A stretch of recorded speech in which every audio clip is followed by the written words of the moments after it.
The Tomb by H.P. Lovecraft.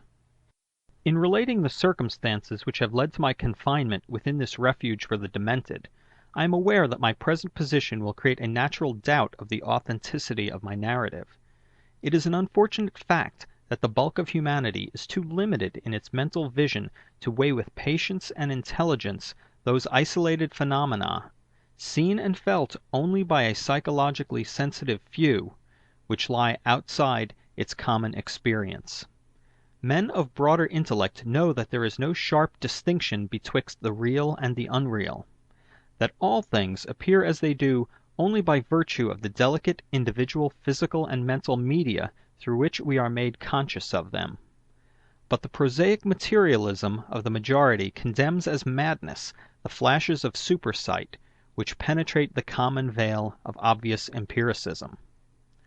My name is Jervis Dudley, and from earliest childhood I have been a dreamer and a visionary. Wealthy beyond the necessity of a commercial life, and temperamentally unfitted for the formal studies and social recreations of my acquaintances, I have dwelt ever in realms apart from the visible world, spending my youth and adolescence in ancient and little-known books, and in roaming the fields and groves of the region near my ancestral home.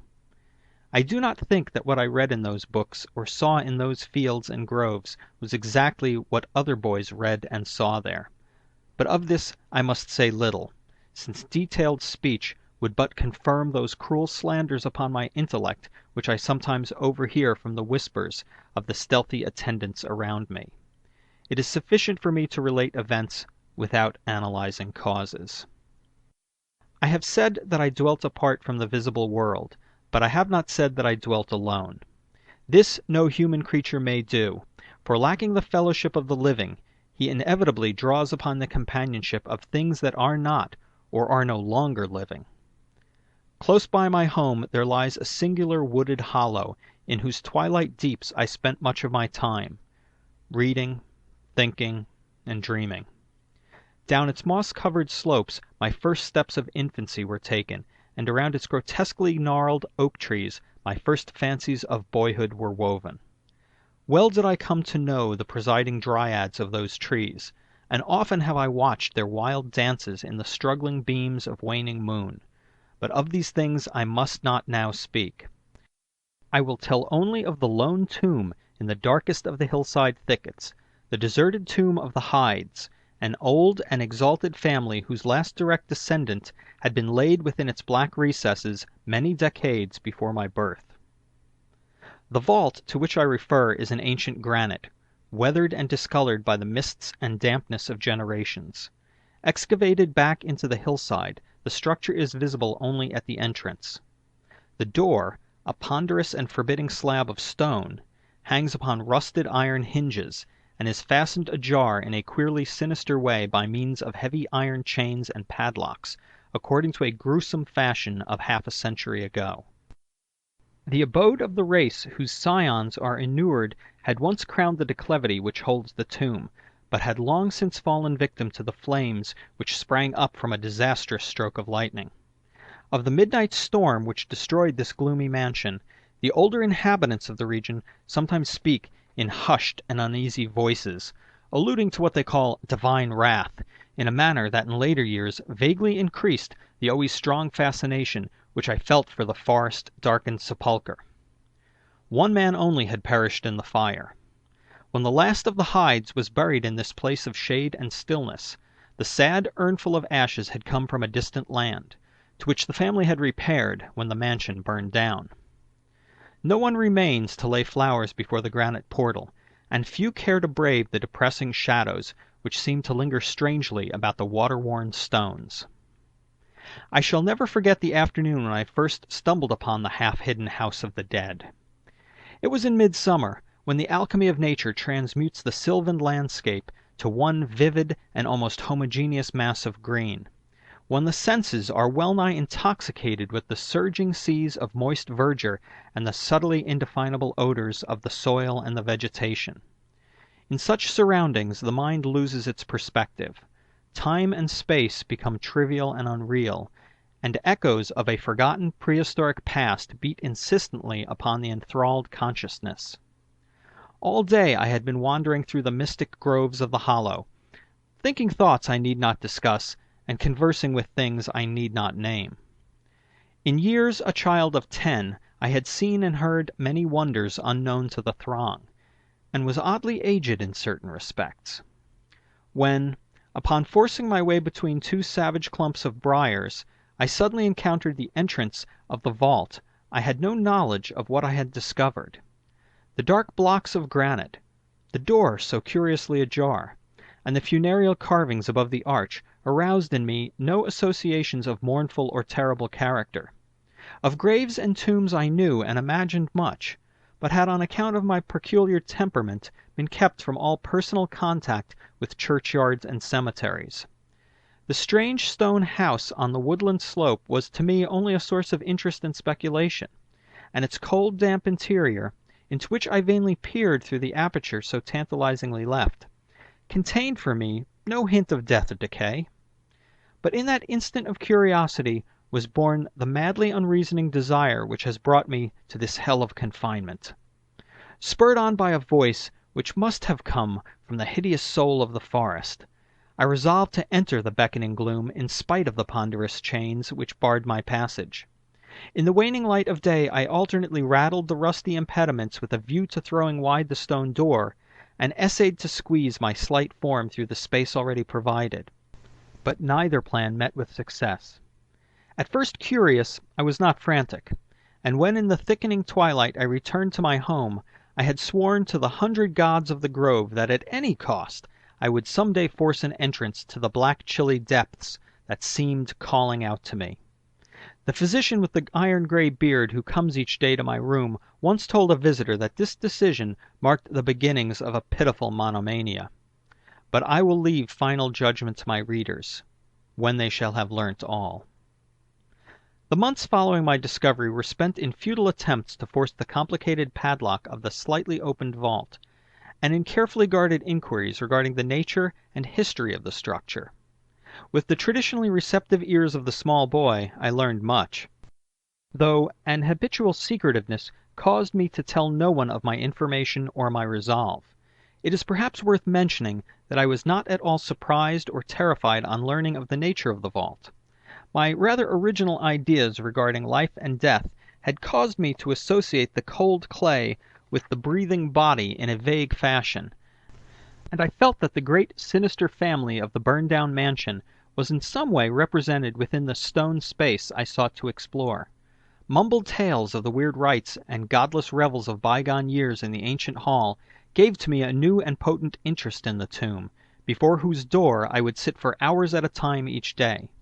Once I thrust a candle within the nearly closed entrance, but could see nothing save a flight of damp stone steps leading downward. The odor of the place repelled, yet bewitched me. I felt I had known it before, in a past remote beyond all recollection, beyond even my tenancy of the body I now possess. The year after I first beheld the tomb, I stumbled upon a worm-eaten translation of Plutarch's Lives in the book-filled attic of my home. Reading the life of Theseus, I was much impressed by that passage telling of the great stone beneath which the boyish hero was to find his tokens of destiny whenever he should become old enough to lift its enormous weight. This legend had the effect of dispelling my keenest impatience to enter the vault, for it made me feel that the time was not yet ripe. Later, I told myself, I should grow to a strength and ingenuity which might enable me to unfasten the heavily chained door with ease, but until then I would do better by conforming to what seemed the will of fate. Accordingly, my watches by the dank portal became less persistent, and much of my time was spent in other though equally strange pursuits. I would sometimes rise very quietly in the night, stealing out to walk in those churchyards and places of burial from which I had been kept by my parents. What I did there I may not say, for I am not now sure of the reality of certain things. But I know that on the day after such a nocturnal ramble I would often astonish those about me with my knowledge of topics almost forgotten for many centuries. It was after a night like this that I shocked the community with a queer conceit about the burial of the rich and celebrated Squire Brewster, a maker of local history who was interred in 1711, and whose slate headstone bearing a graven skull and crossbones, was slowly crumbling to powder. In a moment of childish imagination, I vowed not only that the undertaker, Goodman Simpson, had stolen the silver-buckled shoes, silken hose, and satin small-clothes of the deceased before burial, but that the squire himself, not fully inanimate, had turned twice in his mound-covered coffin on the day of interment. But the idea of entering the tomb never left my thoughts, being indeed stimulated by the unexpected genealogical discovery that my own maternal ancestry possessed at least a slight link with the supposedly extinct family of the Hydes. Last of my paternal race, I was likewise the last of this older and more mysterious line. I began to feel that the tomb was mine, and to look forward with hot eagerness to the time when I might pass within that stone door and down those slimy stone steps in the dark. I now formed the habit of listening very intently at the slightly open portal, choosing my favorite hours of midnight stillness for the odd vigil. By the time I came of age, I had made a small clearing in the thicket before the mold-stained facade of the hillside, allowing the surrounding vegetation to encircle and overhang the space like the walls and roof of a sylvan bower. This bower was my temple, the fastened door my shrine, and here I would lie outstretched on the mossy ground, thinking strange thoughts and dreaming of strange dreams. The night of the first revelation was a sultry one. I must have fallen asleep from fatigue, for it was with a distinct sense of awakening that I heard the voices. Of those tones and accents I hesitate to speak. Of their quality I will not speak.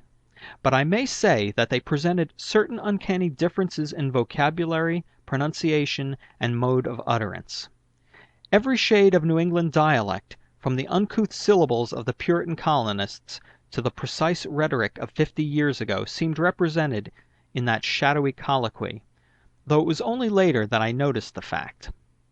At the time, indeed, my attention was distracted from this matter by another phenomenon, a phenomenon so fleeting that I could not take oath upon its reality. I barely fancied that as I awoke a light had been hurriedly extinguished within the sunken sepulchre. I do not think I was either astounded or panic-stricken, but I know that I was greatly and permanently changed that night. Upon returning home I went with much directness to a rotting chest in the attic, wherein I found the key which next day unlocked with ease the barrier I had so long stormed in vain. It was in the soft glow of late afternoon that I first entered the vault on the abandoned slope. A spell was upon me, and my heart leapt with an exultation I can but ill describe. As I closed the door behind me and descended the dripping steps by the light of my lone candle, I seemed to know the way. And though the candle sputtered with the stifling reek of the place, I felt singularly at home in the musty charnel house air.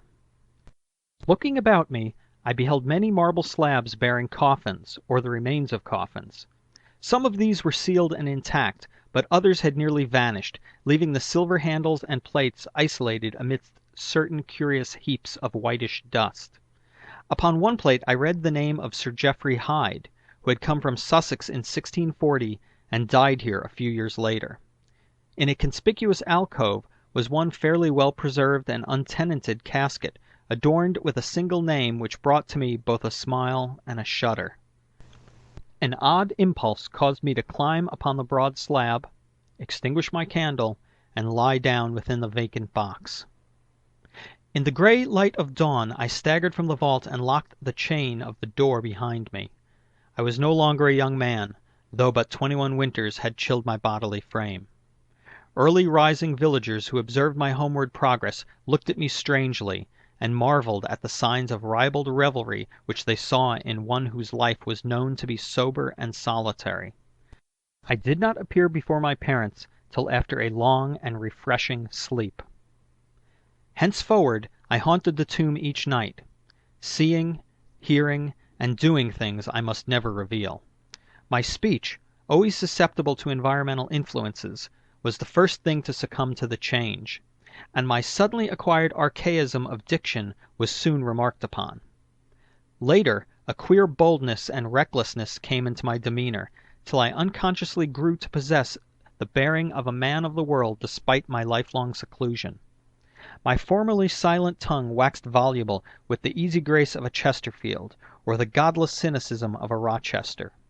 I displayed a peculiar erudition utterly unlike the fantastic monkish lore over which I had pored in youth, and covered the fly-leaves of my books with facile impromptu epigrams which brought up suggestions of Gay, Prior, and the sprightliest of Augustan wits and rhymesters. One morning at breakfast I came close to disaster by declaiming, in palpably liquorish accents, an effusion of 18th-century bacchanalian mirth, a bit of Georgian playfulness never recorded in a book. About this time I conceived my present fear of fire and thunderstorms. Previously indifferent to such things, I had now an unspeakable horror of them, and would retire to the innermost recesses of the house whenever the heavens threatened an electrical display. A favorite haunt of mine during the day was the ruined cellar of the mansion that had burned down, and in fancy I would picture the structure as it had been in its prime. On one occasion I startled a villager by leading him confidently to a shallow sub-cellar, of whose existence I seemed to know in spite of the fact that it had been unseen and forgotten for many generations. At last came that which I had long feared. My parents, alarmed at the altered manner and appearance of their only son, commenced to exert over my movements a kindly espionage, which threatened to result in disaster. I had told no one of my visits to the tomb, having guarded my secret purpose with religious zeal since childhood, but now I was forced to exercise a care in threading the mazes of the woodland hollow, that I might throw off a possible pursuer. My key to the vault I kept suspended from a cord about my neck, its presence known only to me. I never carried out of the sepulchre any of the things I came upon whilst within its walls.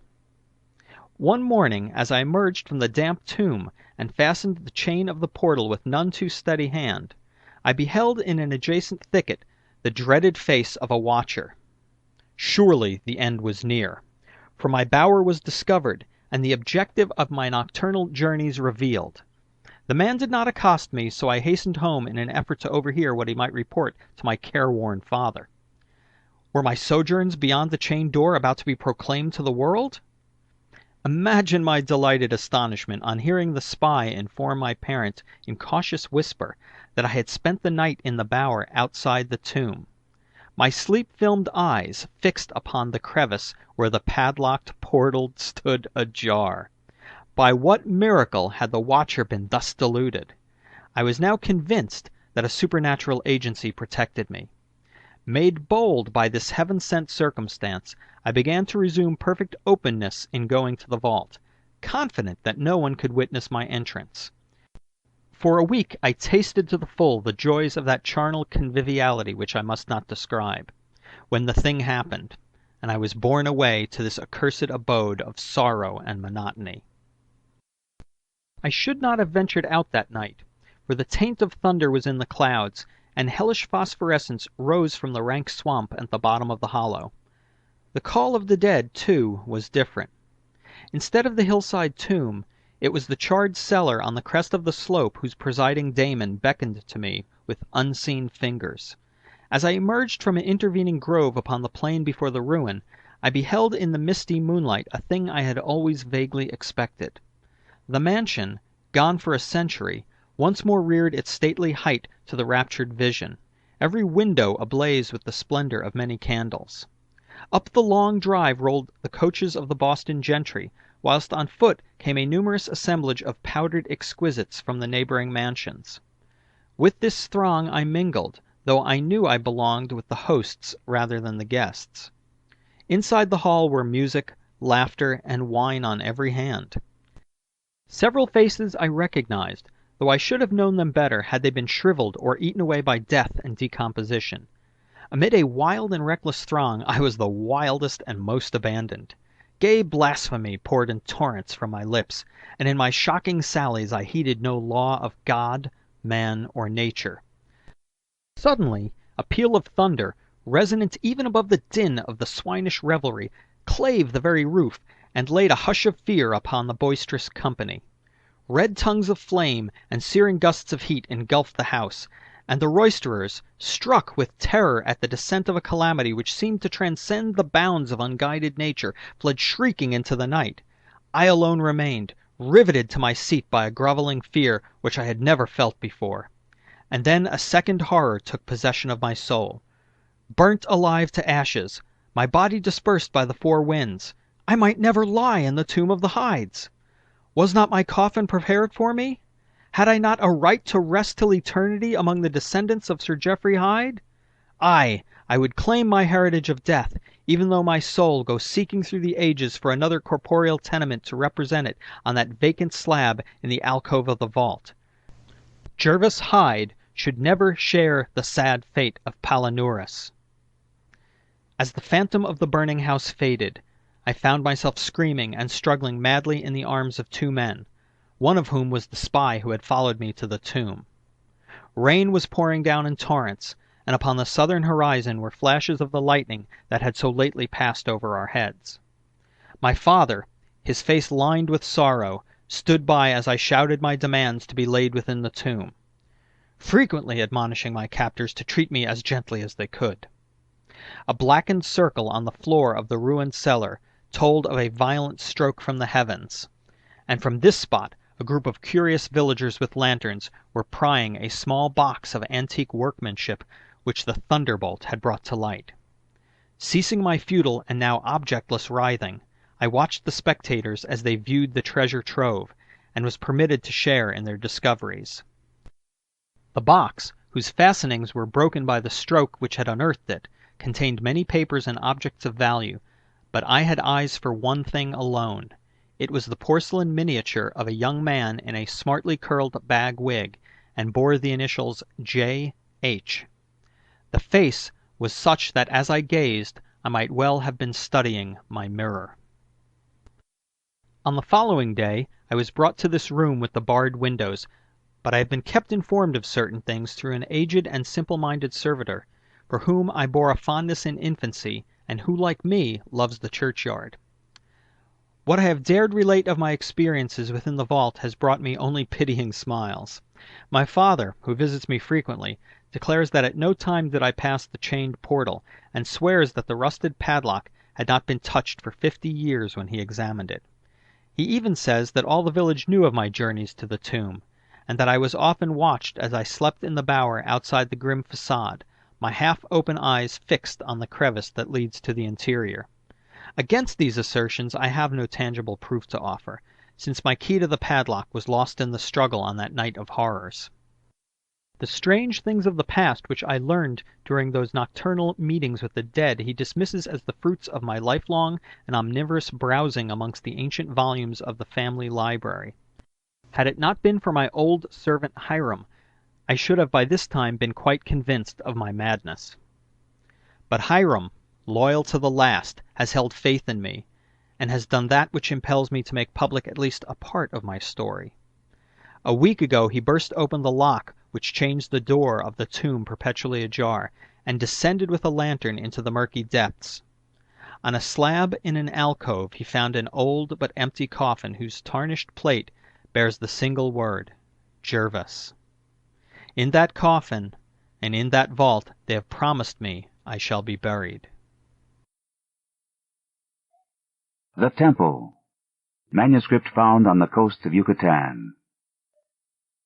On August 20th, 1917, I, Karl Heinrich, Graf von Altberg-Ehrenstein, Lieutenant Commander in the Imperial German Navy and in charge of the submarine U-29, deposit this bottle and record in the Atlantic Ocean at a point to me unknown, but probably about north latitude 20 degrees, west longitude 35 degrees, where my ship lies disabled on the ocean floor.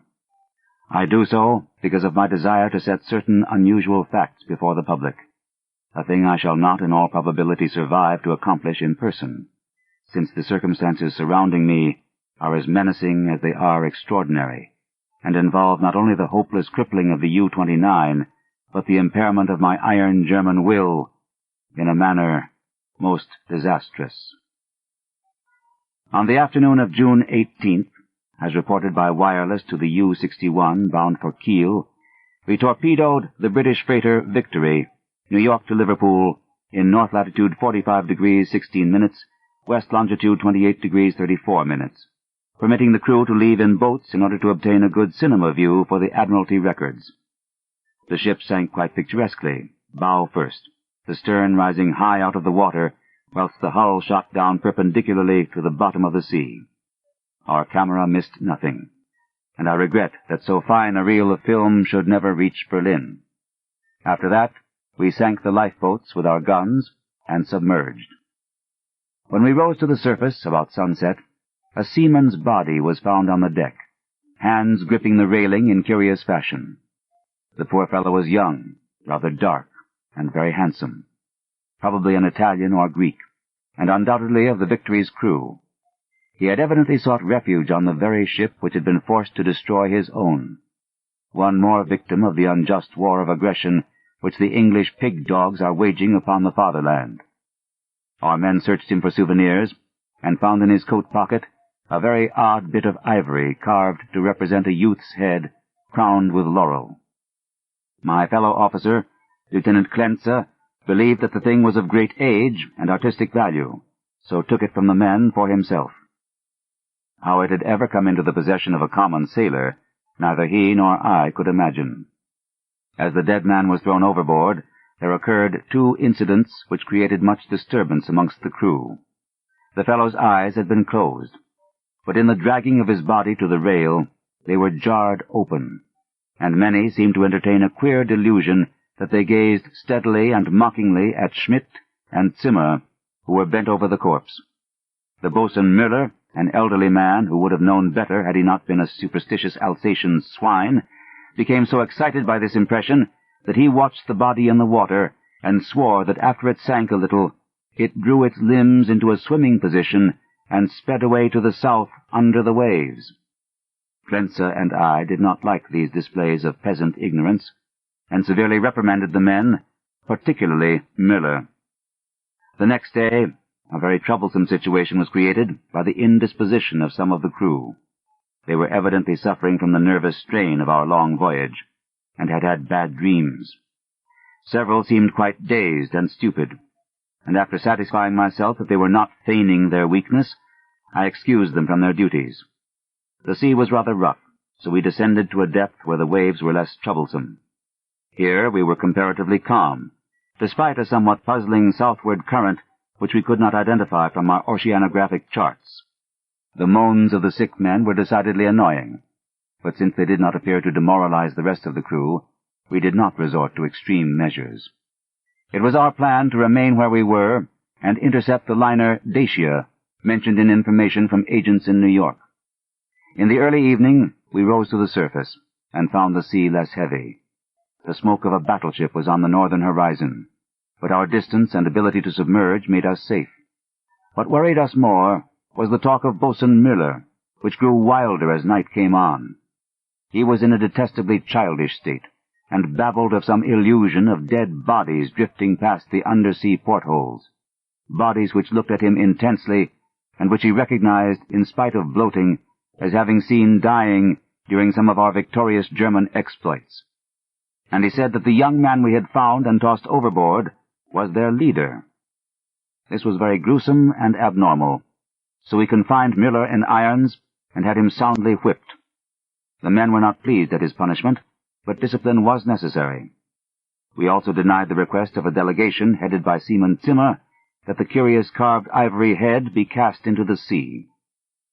On June 20th, Seaman Bohm and Schmidt, who had been ill the day before, became violently insane.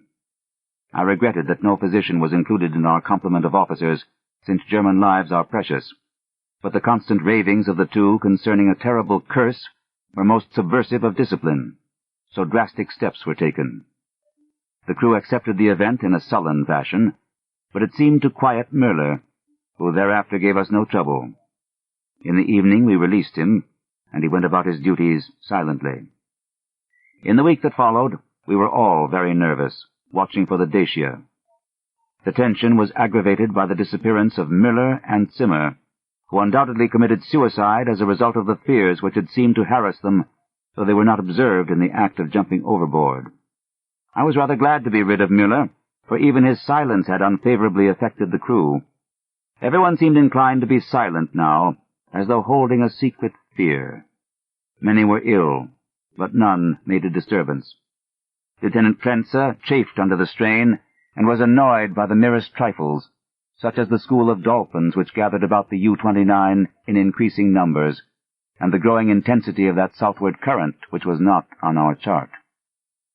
It at length became apparent that we had missed the Dacia altogether. Such failures are not uncommon, and we were more pleased than disappointed, since our return to Wilhelmshaven was now in order. At noon, June 28th, we turned northeastward, and despite some rather comical entanglements with the unusual masses of dolphins, were soon under way. The explosion in the engine room at 2 p.m. was wholly a surprise. No defect in the machinery or carelessness in the men had been noticed. Yet without warning, the ship was racked from end to end with a colossal shock. Lieutenant Klenze hurried to the engine room, finding the fuel tank and most of the mechanism shattered, and engineers Reber and Schneider instantly killed. Our situation had suddenly become grave indeed, for though the chemical air regenerators were intact, and though we could use the devices for raising and submerging the ship and opening the hatches as long as compressed air and storage batteries might hold out, we were powerless to propel or guide the submarine. To seek rescue in the lifeboats would be to deliver ourselves into the hands of enemies unreasonably embittered against our great German nation, and our wireless had failed ever since the Victory affair to put us in touch with a fellow U-boat of the Imperial Navy. From the hour of the accident till July 2nd, we drifted constantly to the south, almost without plans, and encountering no vessel. Dolphins still encircled the U-29, a somewhat remarkable circumstance, considering the distance we had covered. On the morning of July 2nd, we sighted a warship flying American colors, and the men became very restless in their desire to surrender. Finally, Lieutenant Klenze had to shoot a seaman named Traube, who urged this un-German act with especial violence. This quieted the crew for the time, and we submerged unseen. The next afternoon, a dense flock of seabirds appeared from the south, and the ocean began to heave ominously. Closing our hatches, we awaited developments until we realized that we must either submerge or be swamped in the mounting waves. Our air pressure and electricity were diminishing, and we wished to avoid all unnecessary use of our slender mechanical resources, but in this case there was no choice. We did not descend far, and when, after several hours, the sea was calmer, we decided to return to the surface. Here, however, a new trouble developed, for the ship failed to respond to our direction in spite of all that the mechanics could do. As the men grew more frightened at this undersea imprisonment, some of them began to mutter again about Lieutenant Klenze's ivory image. But the sight of an automatic pistol calmed them. We kept the poor devils as busy as we could, tinkering at the machinery, even when we knew it was useless. Klenze and I usually slept at different times, and it was during my sleep, about 5 a.m., July 4th, that the general mutiny broke loose. The 6 remaining pigs of seamen, suspecting that we were lost, had suddenly burst into a mad fury at our refusal to surrender to the Yankee battleship 2 days before, and were in a delirium of cursing and destruction. They roared like the animals they were, and broke instruments and furniture indiscriminately, screaming about such nonsense as the curse of the ivory image, and the dark dead youth who looked at them and swam away. Lieutenant Klenze seemed paralyzed and inefficient, as one might expect of a soft, womanish Rhinelander. I shot all 6 men, for it was necessary, and made sure that none remained alive. We expelled the bodies through the double hatches, and were alone in the U-29. Klenze seemed very nervous, and drank heavily. It was decided that we remain alive as long as possible, using the large stock of provisions and chemical supply of oxygen, none of which had suffered from the crazy antics of those swine-hound seamen. Our compasses, depth gauges, and other delicate instruments were ruined, so that henceforth our only reckoning would be guesswork, based on our watches, the calendar, and our apparent drift as judged by any object we might spy through the portholes or from the conning tower. Fortunately, we had storage batteries still capable of long use, both for interior lighting and for the searchlight. We often cast a beam around the ship, and saw only dolphins, swimming parallel to our own drifting course.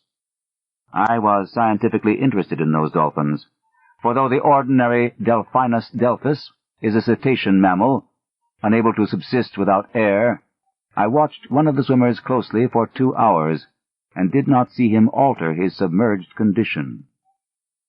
With the passage of time, Clensa and I decided that we were still drifting south, meanwhile sinking deeper and deeper. We noted the marine fauna and flora, and read much on the subject in the books I had carried with me for spare moments. I could not help observing, however, the inferior scientific knowledge of my companion. His mind was not Prussian, but given to imaginings and speculations which have no value. The fact of our coming death affected him curiously, and he would frequently pray in remorse over the men, women, and children we had sent to the bottom, forgetting that all things are noble which serve the German state. After a time, he became noticeably unbalanced, gazing for hours at his ivory image, and weaving fanciful stories of the lost and forgotten things under the sea. Sometimes, as a psychological experiment, I would lead him on in these wanderings, and listen to his endless poetical quotations and tales of sunken ships. I was very sorry for him, for I disliked to see a German suffer. But he was not a good man to die with. For myself, I was proud, knowing how the fatherland would revere my memory, and how my sons would be taught to be men like me. On August 9th, we espied the ocean floor, and sent a powerful beam from the searchlight over it. It was a vast, undulating plain, mostly covered with seaweed and strewn with the shells of small mollusks. Here and there were slimy objects of puzzling contour, draped with weeds and encrusted with barnacles, which Clensa declared must be ancient ships lying in their graves. He was puzzled by one thing, a peak of solid matter, protruding above the ocean bed nearly 4 feet at its apex, about 2 feet thick, with flat sides and smooth upper surfaces which met at a very obtuse angle. I called the peak a bit of outcropping rock, but Clensa thought he saw carvings on it. After a while, he began to shudder, and turned away from the scene as if frightened, yet could give no explanation save that he was overcome with the vastness, darkness, remoteness, antiquity, and mystery of the oceanic abysses. His mind was tired, but I am always a German, and was quick to notice 2 things: that the U-29 was standing the deep-sea pressure splendidly, and that the peculiar dolphins were still about us, even at a depth where the existence of high organisms is considered impossible by most naturalists. That I had previously overestimated our depth, I was sure, but nonetheless, we must still be deep enough to make these phenomena remarkable. Our southward speed, as gauged by the ocean floor, was about as I had estimated from the organisms passed at higher levels. It was at 3:15 p.m., August 12th, that poor Clensa went wholly mad. He had been in the conning tower using the searchlight when I saw him bound into the library compartment where I sat reading, and his face at once betrayed him. I will repeat here what he said, underlining the words he emphasized. "He is calling. He is calling. I hear him. We must go." As he spoke, he took his ivory image from the table, pocketed it, and seized my arm in an effort to drag me up the companionway to the deck. In a moment, I understood that he meant to open the hatch and plunge with me into the water outside, a vagary of suicidal and homicidal mania for which I was scarcely prepared. As I hung back and attempted to soothe him, he grew more violent, saying, "Come now! Do not wait until later. It is better to repent and be forgiven than to defy and be condemned." Then I tried the opposite of the soothing plan, and told him he was mad, pitifully demented. But he was unmoved, and cried, "If I am mad, it is mercy. May the gods pity the man who, in his callousness, can remain sane to the hideous end. Come and be mad, whilst he still calls with mercy." This outburst seemed to relieve a pressure in his brain, for as he finished, he grew much milder, asking me to let him depart alone if I would not accompany him. My course at once became clear. He was a German, but only a Rhinelander and a commoner, and he was now a potentially dangerous madman. By complying with his suicidal request, I could immediately free myself from one who was no longer a companion but a menace. I asked him to give me the ivory image before he went, but this request brought from him such uncanny laughter that I did not repeat it. Then I asked him if he wished to leave any keepsake or lock of hair for his family in Germany in case I should be rescued. But again he gave me that strange laugh. So, as he climbed the ladder, I went to the levers, and allowing proper time intervals, operated the machinery which sent him to his death. After I saw that he was no longer in the boat, I threw the searchlight around the water in an effort to obtain a last glimpse of him, since I wished to ascertain whether the water pressure would flatten him, as it theoretically should, or whether the body would be unaffected like those extraordinary dolphins. I did not, however, succeed in finding my late companion, for the dolphins were massed thickly and obscuringly about the conning tower. That evening I regretted that I had not taken the ivory image surreptitiously from poor Clence's pocket as he left, for the memory of it fascinated me. I could not forget the youthful, beautiful head with its leafy crown, though I am not by nature an artist. I was also sorry that I had no one with whom to converse. Clence, though not my mental equal, was much better than no one. I did not sleep well that night, and wondered exactly when the end would come. Surely I had little enough chance of rescue. The next day I ascended to the conning tower and commenced the customary searchlight explorations. Northward, the view was much the same as it had been all the 4 days since we had sighted the bottom, but I perceived that the drifting of the U-29 was less rapid. As I swung the beam around to the south, I noticed that the ocean floor ahead fell away in a marked declivity, and bore curiously regular blocks of stone in certain places, disposed as if in accordance with definite patterns. The boat did not at once descend to match the greater ocean depth, so I was soon forced to adjust the searchlight to cast a sharply downward beam. Owing to the abruptness of the change, a wire was disconnected, which necessitated a delay of many minutes for repairs. But at length the light streamed on again, flooding the marine valley below me. I am not given to emotion of any kind, but my amazement was very great when I saw what lay revealed in that electrical glow. And yet, as one reared in the best Kultur of Prussia, I should not have been amazed, for geology and tradition alike tell us of great transpositions in oceanic and continental areas. What I saw was an extended and elaborate array of ruined edifices, all of magnificent, though unclassified architecture, and in various stages of preservation. Most appeared to be of marble, gleaming whitely in the rays of the searchlight, and the general plan was of a large city at the bottom of a narrow valley, with numerous isolated temples and villas on the steep slopes above. Roofs were fallen and columns were broken, but there still remained an air of immemorially ancient splendor which nothing could efface. Confronted at last with the Atlantis I had formerly deemed largely a myth, I was the most eager of explorers.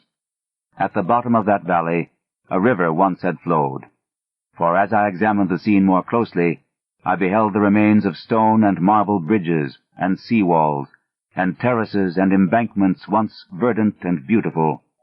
In my enthusiasm, I became nearly as idiotic and sentimental as poor Clence, and was very tardy in noticing that the southward current had ceased at last, allowing the U-29 to settle slowly down upon the sunken city as an aeroplane settles upon a town of the upper earth. I was slow, too, in realizing that the school of unusual dolphins had vanished. In about 2 hours, the boat rested in a paved plaza close to the rocky wall of the valley. On one side, I could view the entire city as it sloped from the plaza down to the old riverbank. On the other side, in startling proximity, I was confronted by the richly ornate and perfectly preserved facade of a great building, evidently a temple, hollowed from the solid rock. Of the original workmanship of this titanic thing, I can only make conjectures. The facade, of immense magnitude, apparently covers a continuous hollow recess, for its windows are many and widely distributed. In the center yawns a great open door, reached by an impressive flight of steps, and surrounded by exquisite carvings like the figures of bacchanals in relief. Foremost of all are the great columns and frieze, both decorated with sculptures of inexpressible beauty, obviously portraying idealized pastoral scenes and processions of priests and priestesses bearing strange ceremonial devices in adoration of a radiant god. The art is of the most phenomenal perfection, largely Hellenic in idea, yet strangely individual. It imparts an impression of terrible antiquity, as though it were the remotest rather than the immediate ancestor of Greek art. Nor can I doubt that every detail of this massive product was fashioned from the virgin hillside rock of our planet. It is palpably a part of the valley wall, though how the vast interior was ever excavated, I cannot imagine. Perhaps a cavern or series of caverns furnished the nucleus. Neither age nor submersion has corroded the pristine grandeur of this awful fane, for fane indeed it must be, and today, after thousands of years, it rests untarnished and inviolate in the endless night and silence of an ocean chasm. I cannot reckon the number of hours I spent in gazing at the sunken city, with its buildings, arches, statues, and bridges, and the colossal temple, with its beauty and mystery.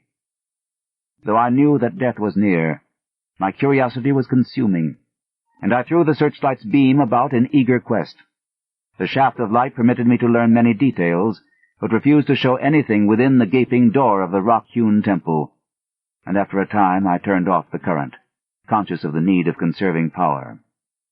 The rays were now perceptibly dimmer than they had been during the weeks of drifting, and as if sharpened by the coming deprivation of light, my desire to explore the watery secrets grew.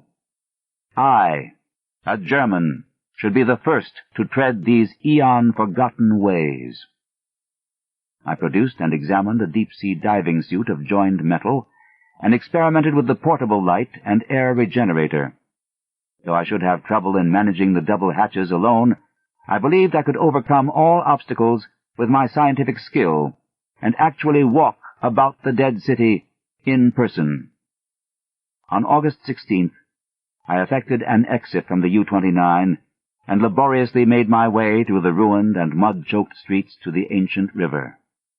I found no skeletons or other human remains, but gleaned a wealth of archaeological lore from sculptures and coins. Of this I cannot now speak, save to utter my awe at a culture in the full noon of glory, when cave-dwellers roamed Europe, and the Nile flowed unwatched to the sea. Others, guided by this manuscript, if it shall ever be found, must unfold the mysteries at which I can only hint. I returned to the boat as my electric batteries grew feeble, resolved to explore the rock temple on the following day. On the 17th, as my impulse to search out the mystery of the temple waxed still more insistent, a great disappointment befell me, for I found that the materials needed to replenish the portable light had perished in the mutiny of those pigs in July. My rage was unbounded, yet my German sense forbade me to venture unprepared into an utterly black interior which might prove the lair of some indescribable marine monster, or a labyrinth of passages from whose windings I could never extricate myself.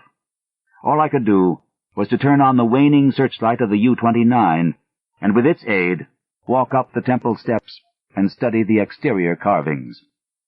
The shaft of light entered the door at an upward angle, and I peered in to see if I could glimpse anything, but all in vain. Not even the roof was visible, and though I took a step or two inside after testing the floor with a staff, I dared not go farther.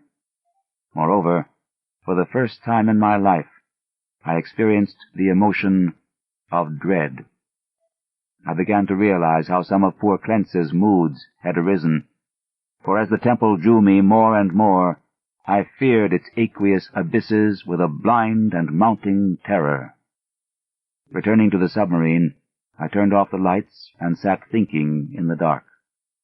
Electricity must now be saved for emergencies. Saturday the 18th I spent in total darkness, tormented by thoughts and memories that threatened to overcome my German will. Klenze had gone mad and perished before reaching this sinister remnant of a past unwholesomely remote, and had advised me to go with him. Was indeed fate preserving my reason only to draw me irresistibly to an end more horrible and unthinkable than any man has dreamed of? Clearly my nerves were sorely taxed, and I must cast off these impressions of weaker men. I could not sleep Saturday night, and turned on the lights regardless of the future. It was annoying that the electricity should not last out the air and provisions. I revived my thoughts of euthanasia, and examined my automatic pistol. Toward morning I must have dropped asleep with the lights on, for I awoke in darkness yesterday afternoon to find the batteries dead. I struck several matches in succession, and desperately regretted the improvidence which had caused us long ago to use up the few candles we carried. After the fading of the last match I dared to waste, I sat very quietly, without a light. As I considered the inevitable end, my mind ran over preceding events, and developed a hitherto dormant impression which would have caused a weaker and more superstitious man to shudder. The head of the radiant god in the sculptures on the rock temple is the same as that carven bit of ivory which the dead sailor brought from the sea and which poor Klenze carried back into the sea. I was a little dazed by this coincidence, but did not become terrified. It is only the inferior thinker who hastens to explain the singular and the complex by the primitive shortcut of supernaturalism. The coincidence was strange, but I was too sound a reasoner to connect circumstances which admit of no logical connection, or to associate in any uncanny fashion the disastrous events which had led from the Victory affair to my present plight. Feeling the need of more rest, I took a sedative and secured some more sleep.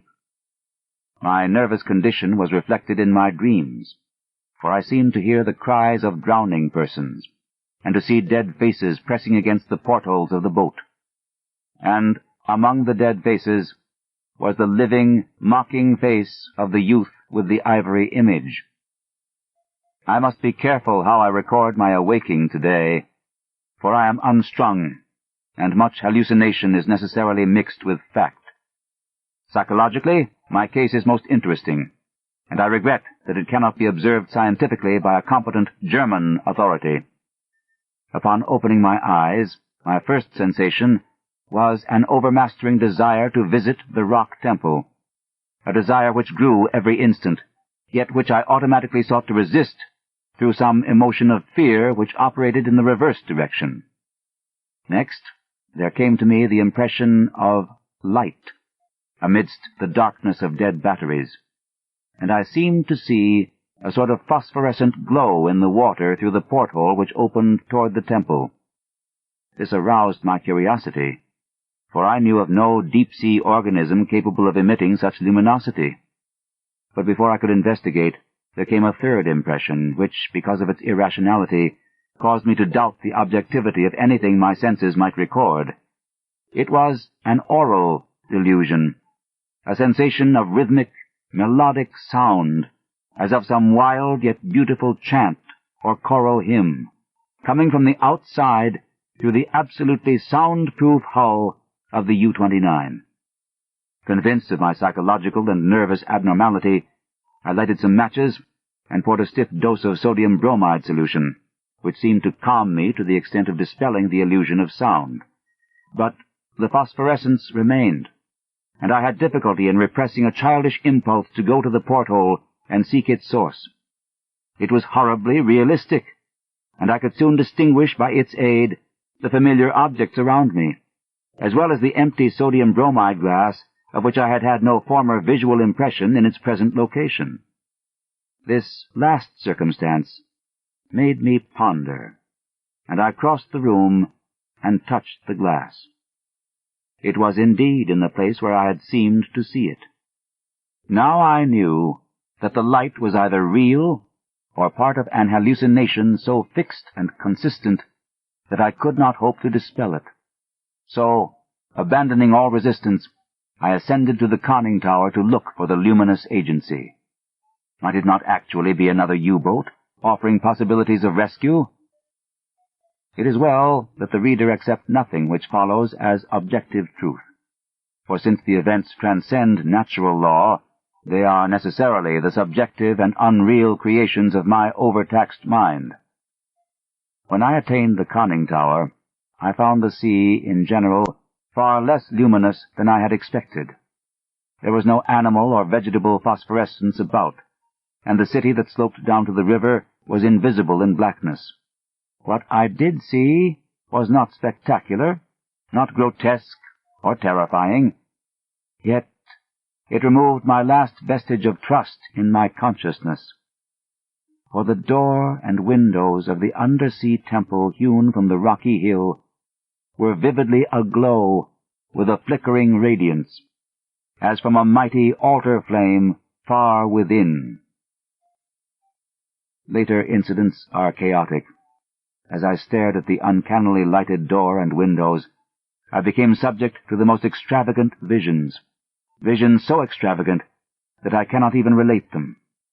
I fancied that I discerned objects in the temple, objects both stationary and moving, and seemed to hear again the unreal chant that had floated to me when first I awaked.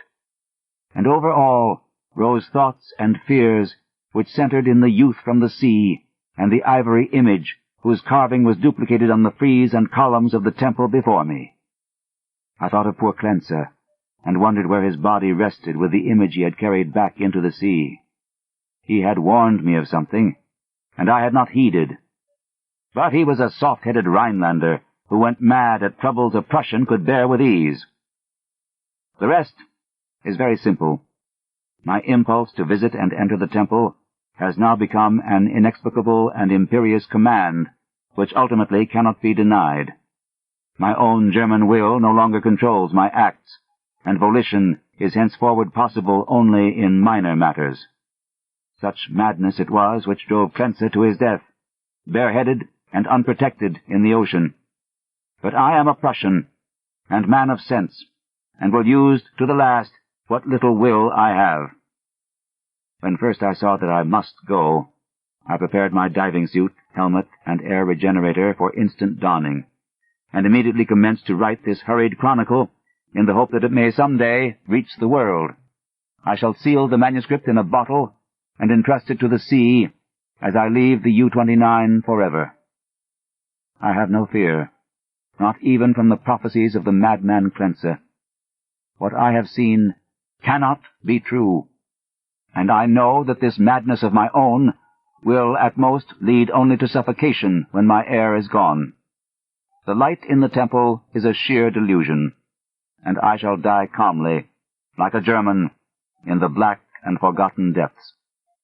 This demoniac laughter which I hear as I write comes only from my own weakening brain. So I will carefully don my diving suit and walk boldly up the steps into that primal shrine, that silent secret of unfathomed waters and uncounted years.